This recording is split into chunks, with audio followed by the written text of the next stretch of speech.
So welcome back to my channel. Today is Christmas Day. I think van de serieus gaan aan. But wait, I meant to send my hat. Wait. Yeah, start this guy. Let's go. Yo, I have missed this, yo. I'm not gonna lie, I have missed Christmas. I lost Christmas so fucking much. I'm not gonna lie. It's a little good. I'm not gonna lie. It's a little bit good, but yo, the hat is too good for headphones. I hope I hit enough. This is so rare. Because it doesn't fit and it's too good. But yeah, sorry, let's do this. To så clear Christmas horror stuff and as an related to subscribe and like this, don't like into this. Don't. It was Christmas Eve, 2001. 2001? That's the day I was born. Old at the time. My parents had gone to the store in town to grab some last-minute supplies for Christmas. They'd left me in the barely capable hands of my older brother. I was downstairs in the living room watching some cartoons on TV, while he was upstairs in his room listening to metal. Metal? As I'm sitting there, watching Dexter's Lab, I have only watched 2 episodes, but yo, I also consider this thing out of the corner of my eye. Passing by my living room window was a guy in a big, floppy red hat. A guy that looks like a fucking zombie. He stopped at the window and looked in at me. Oh no. It was a man dressed up in a cheap Santa suit. Oh no. He had the big, fake white beard and everything. Even a large sack slung over his shoulder. He's getting goosebumps. Ooh, I hate that. Now, to my childish mind, this really was Santa paying me a visit. Still, even then, I knew something was off. Yeah, you have to say it doesn't look like Santa at all. What unsettled me about him as he stared in through the window at me were his eyes. They looked sickly and yellow, with dark bags hanging under them. Ew. His cheeks were sunken, and he didn't exactly look like the holly jolly jelly belly Santa He just had the glasses I imagined growing up. He looked in at me for an uncomfortably long amount of time, and I looked back. Rather than be filled with joy, I just felt uncomfortable. But being so young, I didn't exactly know how to react. Santa was a good guy, right? While looking in, he motioned towards our front door, as if to say, "Let me in." Yeah. No. I got up off the couch and walked into the hallway. I unlocked. No. Okay, lie. But didn't touch the screen door in front of it like my parents had taught me. As such, there was still a thin layer between myself and the Santa now standing on my porch.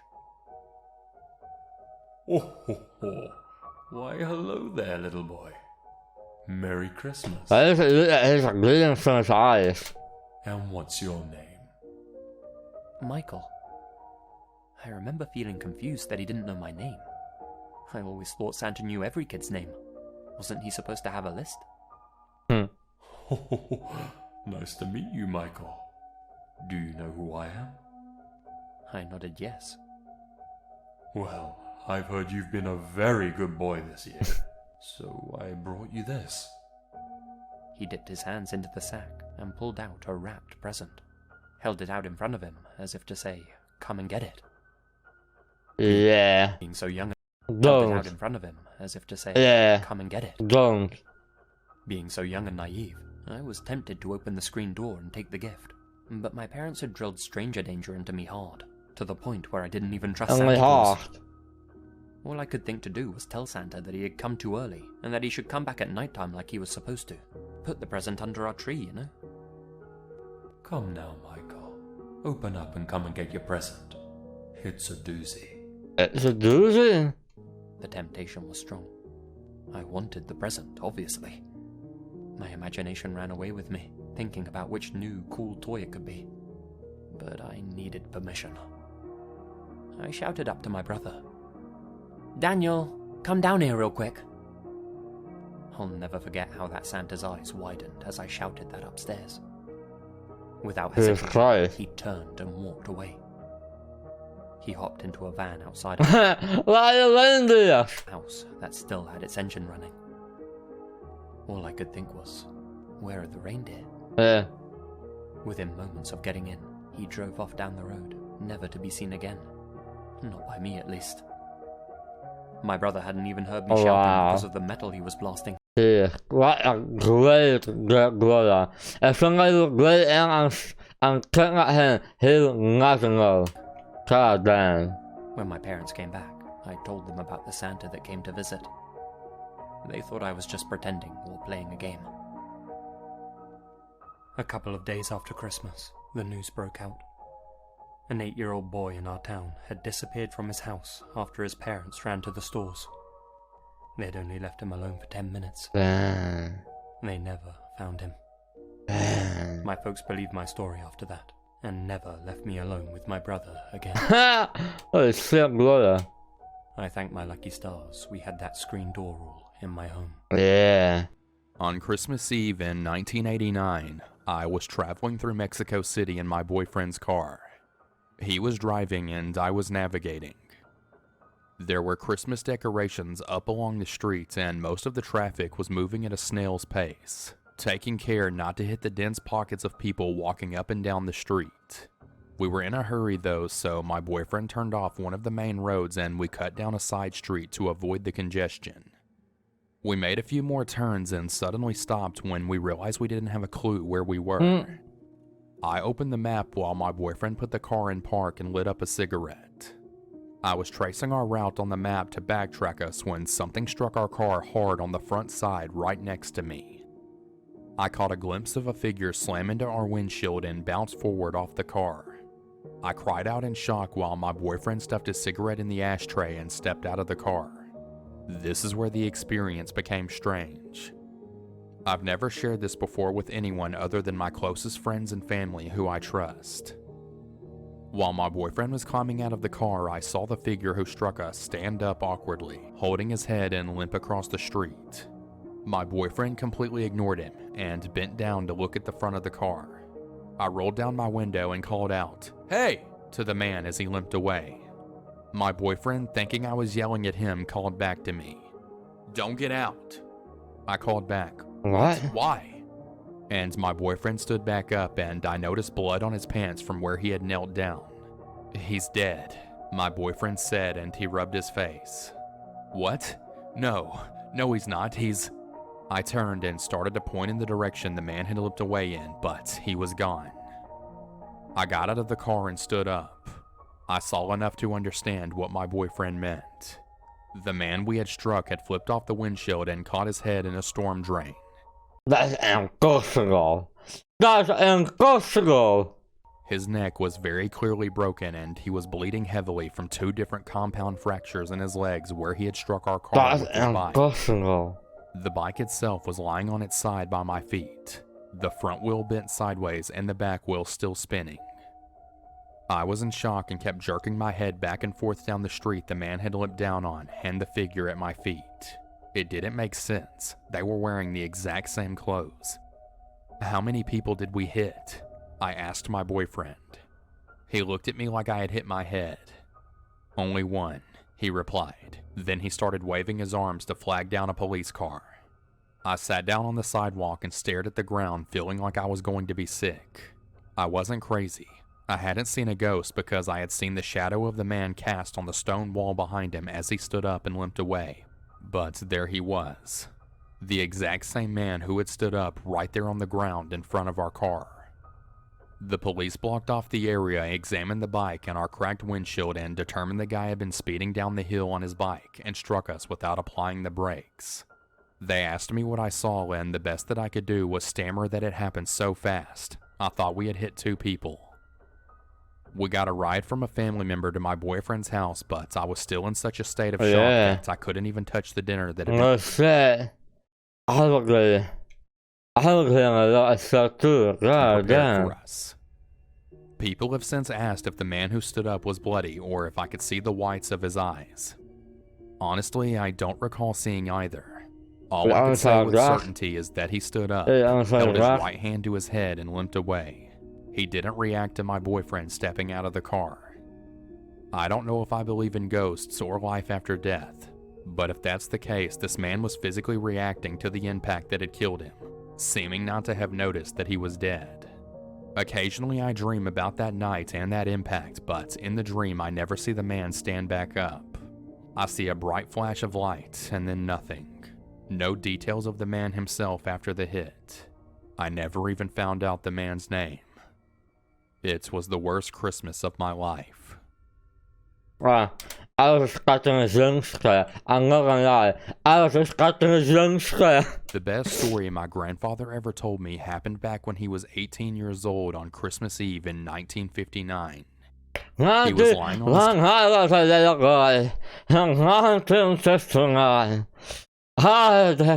couch with a broken leg, which was perched on the arm of the couch, all wrapped up in a cast. He was listening to the radio and watching the snow fall outside as he used the poker to adjust the wood in the fire. Okay. It was about 8 p.m. and he was alone in the house. His family lived on a farm in the middle of nowhere in Kansas, and his father and brothers were across the property in the barn, roughly about a mile away. He doesn't recall where his mother was. He was reading something in the newspaper about President Eisenhower when there came a furious pounding at the door. An enraged voice screamed from the other side of the door that Owen, my great-grandfather, was going to die tonight. What the fuck? My grandfather didn't respond to this. Unable to move off the couch, he pulled the rug across the room until the shotgun which had been leaning against the fireplace was in reach, and he picked it up and cocked it, pointing it towards the front door. My grandfather says for the next 5 to 10 minutes, the man continued screaming, circling the house, and pounding on windows, screaming for Owen to come out.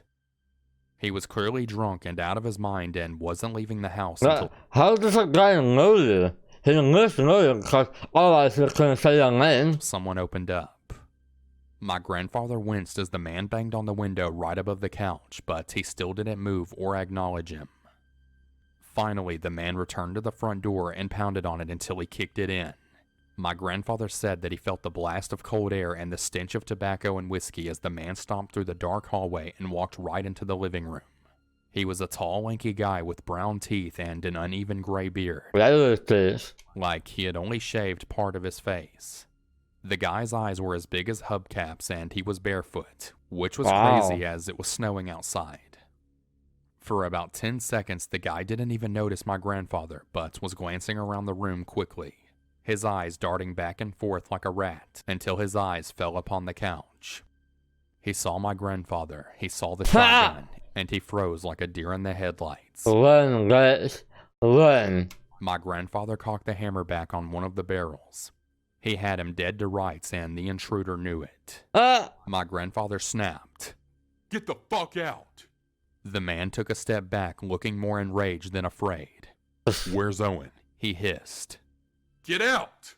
my grandfather yelled. The guy turned around, walked into the kitchen, and dug through the pantry until he found a pint of whiskey. He even turned around and looked back into the living room just to make sure the shotgun was still up. This guy has a dot list. This guy has a dot list. He threw back the whiskey, dropped the bottle in the sink, and walked out, calling back over his shoulder, "Tell Owen I said Merry Christmas." Once the guy was outside, my grandfather heard him knock over the pile of firewood by the steps. After another minute, he smelled smoke and realized the guy had set fire to the pile, likely intending to burn the house down. My grandfather hobbled over awkwardly, shotgun still up, barely able to hold it straight on his bad leg, and peered outside. The guy was gone, but there was so much snow around the fire and so much icy wind assaulting it that the fire was already nearly out. When Owen and the others got back and saw the charred marks on the front stairs, they asked what happened, and my grandfather told them everything. Owen flew into a rage, took the shotgun, and followed the guy's tracks out across the fields with a lantern. He didn't come back until Christmas morning when the family was all gathered in the kitchen for breakfast. Owen tossed the gun down and hissed that the fucking thing hadn't even been loaded. When my grandfather asked if he got him, Owen nodded and responded, "Oh yes." And that was it. He never got my great-grandfather Owen to report exactly what happened or even know how he knew the man. My grandfather said that he never saw the stranger ever again. I asked him if he thought Owen had killed him, and he responded, "I'm almost positive that he did." When I asked, "But how did he do it with no ammo in the gun?" It sounds. My grandfather looked back at me and said, "There's dozens of ways to kill a man with your hands." True. That's true. Was dat de grotere schaal?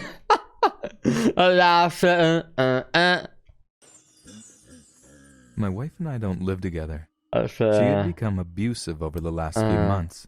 that's, feeling down dirty. Feeling down dirty. Mostly towards our daughter. Wow. Our daughter is almost 18 months old and is my whole world. I am unemployed at the moment. Why does she looks older than 18? Why does she look like she's 3 or something? But my mother had been helping me out a lot. Today at around 4 p.m., I took my daughter to the store. I usually do this around the time she wakes up from her nap. My daughter is a very active child and can't seem to sit 18 months. Kan ze wel at that at 18 months? still for more than 10 minutes without getting cranky. Huh. I usually let her walk with me, holding her hand and patiently walking at her pace. I usually get just a juice for her, but had to get some extra groceries that I was short on. Flour, sugar, and some noodles. Okay. I also remembered we were low on milk and grabbed a gallon on our way back. With all that I was carrying, I wasn't able to hold her hand. I made sure to walk behind her, but that only makes her walk slowly. As we made our way to the register, I was continuously urging her to keep walking, which she would do, but only for a That must be the scariest thing in the world. When you go to a store with your child and you can't find your child anymore. That must be terrifying. second before her attention would be drawn to another rickety box What? with whatever was on sale, or she would see something colorful on a lower shelf. Mm-hmm. I was getting a bit frustrated, Can't but I wasn't understand. showing it in my voice. I kept urging I her can't understand that. to keep walking, and she kept getting sidetracked. With everything I was carrying, I started to wish I had grabbed a basket. At the front, their customer service desk holds register 1, which was thankfully open. I want to take the time to mention that my daughter is very fond of saying hi and waving at everyone. I set everything up to get rung up, but the service attendant was busy with a return at the customer service area, so I had to wait. The entrance to the store is to my right. The only exit is behind the service desk, which leads into the small foyer before leading to the other doors. As people enter, they have to pass the customer service desk. I was being fatherly to my daughter, trying to entertain her with patty cake and the itsy bitsy spider while we waited for the cashier to check us out. My daughter would frequently wave at people passing and say hi in her squeaky toddler voice. Some people would smile and wave back, while others would stop to adore her. At this point, I'm used to people doing that. It makes me happy knowing my daughter isn't a shy, cranky little asshole like some of the kids So, cranky little asshole. you see in the stores like this. Yeah, Shy, Oh, cranky sorry. little asshole like some of the kids you see in the stores like this. true. The lady was ready to check us out, and I told my daughter to hold my hand since I wouldn't be looking her way. I had to pull my wallet out to retrieve my debit card to pay for the groceries and let her hand go for a moment. I kept looking her way to make sure she wasn't. Yeah, no. I don't know, man. How would you do that? Because you need to focus on the chat that the chat isn't going to ring off. I don't know, man. How would you do that? Wandering off. The lady went to hand me my receipt when all of a sudden she yelled at someone behind me. "What are you doing with his daughter?" She bellowed as I turned to look at a man who had picked her up Blech, and that's what I mean. Talk to that guy. Talk to him. started running towards the entrance doors. I was shocked. The doors didn't open since they were a one-way set of doors, Ha! and the cashier quickly picked up the phone yelling that she was calling the police. I was stunned to the point of Bleh. immobilization, but quickly realized what was going on. Blech, talk to that I guy. have a pocket knife that I usually carry on me so I can break the seal on my daughter's juice. I quickly ran after the man as someone started to make their way through the entrance doors. He didn't get a chance to run through before I slammed my fist across his temple. I decided not to use the knife in case I might get in trouble. Yeah. The man stumbled and I grabbed my daughter from his arms. He then Look, kunsten extra slutans. proceeded to run out the door, empty-handed. The police arrived about 5 minutes later and asked me what I had seen. Yeah. If I was him, I wouldn't let that guy go. I would held him on the ground till the cops were alive. I explained that I hadn't seen the man's face, since he had shaggy long hair and a beard. He was also wearing a hoodie, which wasn't that much of a surprise. They took the statement of several witnesses, including the cashiers. I'm glad I'm going to said something in the store. The only two things that really did something was her, she screamed at the guy and she called the cops and started attacking the guy. But no one else in the store did something. And had already had their other officers searching the area. Someone had said the guy had ran behind the building, but the officers didn't find anyone. The police took us home and then asked more questions like, have you seen him before? Nope. Do you know anyone who looks like this man? Nope. And then proceeded to ask about the home life. Oh The my. CPS had been over earlier in the day to discuss my wife's mental health issues, and the police had been here earlier as well. The officer asked if we needed any groceries or anything else, and I told them no. That's The good. officers left, leaving me their cards in case I saw the guy around the area. Nice. About 20 minutes later, I got a knock at the door. To my surprise, the officers had returned with the largest box of pampered diapers I had ever seen, That's a sweet. large box of wipes, about 6 large Winko bags of groceries, and a couple of bags of toys. I fell to my knees and cried after they left us. I had spent almost 5 minutes choking back tears as I thanked them. They had left us with a Christmas card saying I was a strong father to have had so much go on recently, and that my daughter was lucky to have such a great father. There was $100 in Damn. the card too, Jesus. wrapped in a note that said to get a drink or two if I needed it. I don't drink, so I will probably get some extra Christmas presents for my mom and daughter. So, to the fucker that tried to kidnap my daughter, I hope the police find you, Bleh. and I hope we never meet again. Bleh. That is kind of sad though. That suckers like him try to steal a cat. I couldn't imagine losing a cat, yeah. That's fucking crazy, man. That's, yeah, I don't know, man. That's some next level crazy and disgusting shit. If you try to steal someone's cat, why would you try to steal someone's cat? I don't understand it, yeah. All I gotta say is that if you estimate, make sure to subscribe, like, long time to the show, the 2022, if you could do that, I would be amazing. I thought you would really click on, and I'll see you later.